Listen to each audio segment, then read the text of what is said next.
چوتھا اور آخری جواب، اور پھر اگر ضرورت پڑی تو انشاءاللہ ساری رات بیٹھنا پڑا تو میں اسی طرح ہی جو کوئی ادھر سے اعتراض آتا رہے گا میں جواب دیتا رہوں گا انشاءاللہ۔ حضرت عمر بن عبدالعزیز رحمۃ اللہ تعالی علیہ کے دور میں کسی نے آپ کے سامنے یزید کو امیر المومنین کہا تو آپ نے فرمایا اس پلید کو پکڑو، آپ نے فرمایا اس پلید کو پکڑو اور اس کو 20 کوڑے لگاؤ، اور یہ بات سوائق المورکہ کے صفحہ 332 کے اوپر اور تاریخ الخلفاء کے صفحہ 429 کے اوپر موجود ہے۔ اگر آج پھر کوئی عمر بن عبدالعزیز ہوتا تو یزید کے حامی مولویوں کو الٹا لٹکا کر 20 کوڑے مارتا۔ حضرات وقار، اب ہمارے ان سے کچھ سوالات ہیں، دیوبند حضرات سے ہمارے کچھ سوالات ہیں۔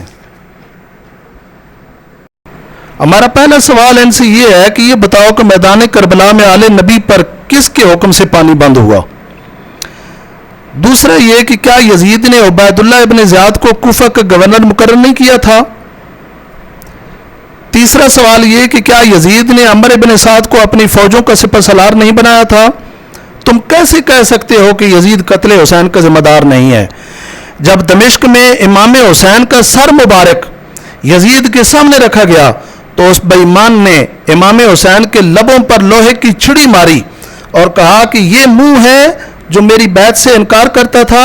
حوالہ کے لیے دیکھیے ابن اسیر کو اٹھا کر دیکھیں، ابن اسیر کی جلد نمبر 4 اور صفحہ 85 کو اٹھا کر دیکھیں، السوائق المورکہ کے صفحہ 414 کو اٹھا کر دیکھیں۔ حضرات وقار، پڑھو تاریخ۔ صحابی رسول حضرت ابو برزہ اسلمی یزید کے اس دربار کے اندر جب وہ نواسہ رسول کے منہ پر چھڑی مار رہا تھا تو یہ صحابی رسول حضرت ابو برزہ اسلمی وہاں پر موجود تھے۔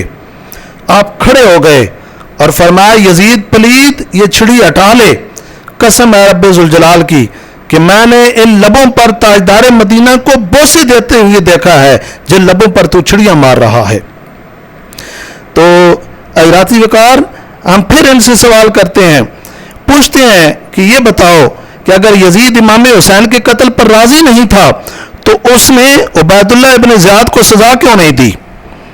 امام حسین کے قاتلوں سے اس نے بدلہ کیوں نہ لیا؟ جب اسے پتہ چل گیا کہ حضرت امام حسین شہید ہو گئے تو کیا قاتلان حسین سے اس نے بدلہ لیا؟ قاتلان حسین سے اس نے قصاص کیوں نہ لیا؟ بلکہ بدلہ لینا تو دور کی بات، وہ تو انہیں انعام دیتا رہا، عہدے دیتا رہا۔ تو معلوم ہوا کہ یزید امام حسین کے قتل پر راضی تھا، اس کو بری ذمہ قرار نہیں دیا جا سکتا۔